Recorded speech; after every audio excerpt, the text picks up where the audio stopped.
Wait, did I really lose 2.2 kgs in just 8 days? Hello, disciplined people. This is day 8 of my 75 days hard challenge. Day 1 నా weight 67.6 kgs ఉంది. Now, day 8, my weight is 65.4 kgs. That means I lost 2.2 kgs in just 8 days. And trust me, ఈ 2.2 kgs number వెనకాల చాలా discipline ఉంది. Daily workouts, 10k steps, proper protein intake, healthy meals, good sleep and most importantly saying no to cravings.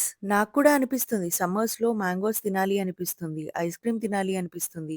Favourite foods కనిపిస్తే ఒక్కసారి diet అంతా stop చేయాలి అనిపిస్తుంది. కానీ డిఫరెన్స్ ఏంటో తెలుసా? క్రేవింగ్స్ రావడం ప్రాబ్లమ్ కాదు. క్రేవింగ్స్ వచ్చినప్పుడు మన డెసిషన్ ఏంటి అనేది ఇంపార్టెంట్. ఎందుకంటే మన టార్గెట్ అందరికీ ఉండొచ్చు. కానీ ఆ టార్గెట్ కోసం టెంపరరీ హ్యాపీనెస్‌ని సాక్రిఫైస్ చేయగలిగే వాళ్ళకే రిజల్ట్స్ వస్తాయి. నిజం చెప్పాలంటే వెయిట్ లాస్ అనేది బాడీ ట్రాన్స్‌ఫర్మేషన్ కాదు. అది మైండ్ ట్రాన్స్‌ఫర్మేషన్. మన మైండ్‌ని మాత్రమే ట్యూన్ చేసుకోవాలి. ఇమ్మీడియేట్ హ్యాపీనెస్ కావాలా? లేక లాంగ్ టర్మ్ రిజల్ట్స్ కావాలా?